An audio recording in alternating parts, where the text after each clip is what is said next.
Yo, como muchos de mi generación, teníamos una enorme devoción por el Fondo de Cultura Económica, que era una colección en fin, en la cual encontrábamos cosas que no encontrábamos en ninguna editorial española, como es lógico, de la época de la dictadura.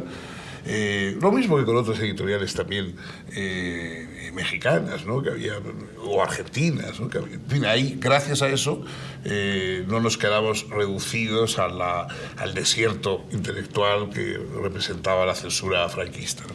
Y ahí, entre otras cosas, naturalmente, pues yo también recibía el boletín del fondo, y etcétera, y pues inevitablemente enseguida tropecé con, claro, comentarios y alusiones a la obra de Paz. Empecé a leer, en primer lugar, ensayos. Yo creo que el primer ensayo que leí de él, y quizá el que siempre ha sido un poco un ensayo al que he vuelto, es El arco y la lira, ¿no? Entonces, verdaderamente fue me deslumbró por su contenido y también porque me parecía, pues eso, una forma de hacer ensayo no farragosa, sintética, que además estaba muy pegada a temas de actualidad, pero sin embargo tenía una elegancia clásica de expresión, etc., ¿no? Y bueno, a partir de ese momento empecé a leer sobre todo ensayos, ¿no? A la poesía llegué un poquito después, a pesar de que evidentemente la poesía es un poco el vaso ostinato, ¿no? el fondo de toda la obra de Octavio.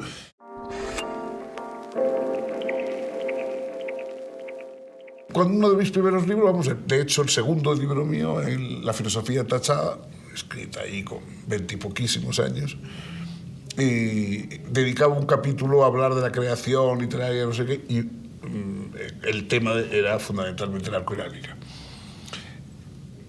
Para mi asombro, 6 o 7 meses después recibí una carta de México. Alguien le había llevado a Paz el libro, lo había leído, entonces escribió una carta muy cariñosa, generosa, en fin, pues con palabras sumamente halagadoras para alguien de mi edad, perdido allí en la cima del franquismo, que considerábamos que nadie en el mundo se ocupaba de nosotros ni sabía que existíamos. Entonces, bueno, y luego una persona que yo, claro, admiraba y tenía en la cima del Parnaso, ¿no? Entonces, pues para mí la carta de Paz fue enormemente estimulante, significativa, bueno, uno de los acontecimientos de esa época. Le contesté, etcétera, y mantuvimos desde el principio una correspondencia muy fluida, y la primera vez, yo creo que fue la primera vez que vine o la segunda vez que vine a México, ya vine con el propósito de que para costearme el viaje que me pagaran una entrevista en El País, una entrevista a Octavio Paz, ¿no? Y bueno, y ahí me vine y ya le conocí personalmente. El primer día que llegué me invitó a cenar a su casa, me dijo, bueno, si no le importa a usted, viene también un señor francés y tal, ya verá. Y tal. Bueno, yo encantado. El señor francés era Lévi-Strauss. Entonces yo prácticamente nada más pisar el DF, cené con Octavio Paz y con Lévi-Strauss, que no está mal.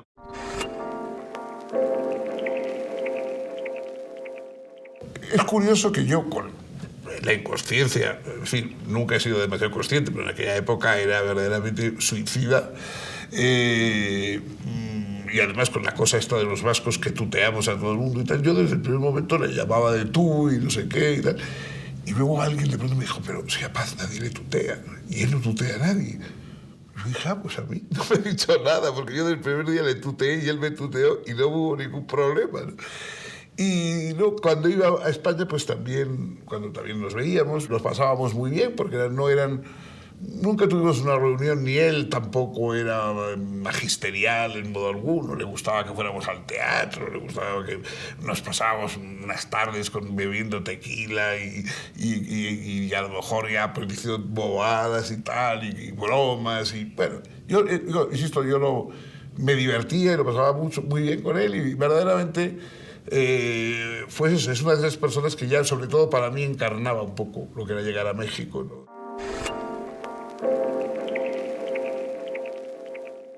Es que había provocadores que efectivamente estaba Semprún, ¿no? Semprún, que bueno, que había pasado de ser pues un ídolo de cierta tal a convertirse una persona como él, que bueno, por lo menos parece que tenía los deberes hechos frente al fascismo y frente a etcétera, pero de pronto pues con esa irresponsabilidad con que entonces y ahora pues se sigue tildando a todo el que no te gusta de fascista, de no sé qué, jóvenes que no habían pasado ninguna otra prueba más dura en su vida, que, en fin, que están descontentos con los profesores que tenían en la universidad y se empezaron a intentar reventar la charla en que intervenía Jorge, no sé qué, bueno, y Octavio, que cuando quería podía ser también bastante enérgico, pues se levantó y tuvo una polémica muy abierta con ellos y algunos le secundamos.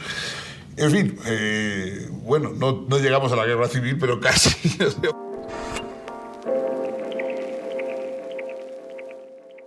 Paz encarnó sobre todo esa especie de disidencia desde dentro de la izquierda, ¿no? Es decir, durante una cierta época la izquierda y la derecha estaban tan definidas como los bloques en la Guerra Fría.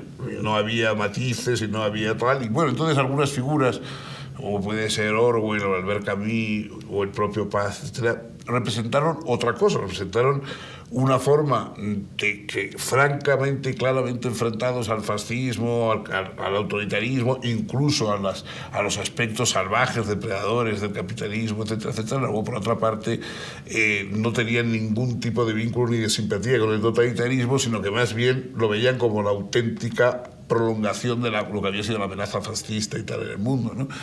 Y eso efectivamente granjeaba enormes antipatías y enormes odios, mucho más que lo de los reaccionarios declarados, ¿no? En una ocasión yo le comentaba esto, porque, bueno, por otras razones, a mi pequeña escala, pero también había padecido cosas parecidas en España, y entonces él me decía, mira, el secreto para caer antipático a todo el mundo es tener razón antes que los demás. Y en cierta forma yo creo que eso expresa un poco lo que le pasaba. Yo estuve con él pues 6 días antes o 7 de que muriera, ¿no? La última vez que le vi, yo estaba aquí en México haciendo unos programas de televisión, también fui a verle allí en Coyoacán. Él ya no hablaba, ¿no? Estaba en la silla de ruedas, no hablaba, pero curiosamente él, que estaba muy, bueno, con una cara trágica, ¿no? Como se pone en esas condiciones, y sin embargo cuando me vio tuvo una sonrisa radiante que un poco en fin, y fue la última vez que, no sé, que me sonrió. Y luego ya me volví a Madrid y en 3 o 4 días pues me enteré que se había muerto, ¿no?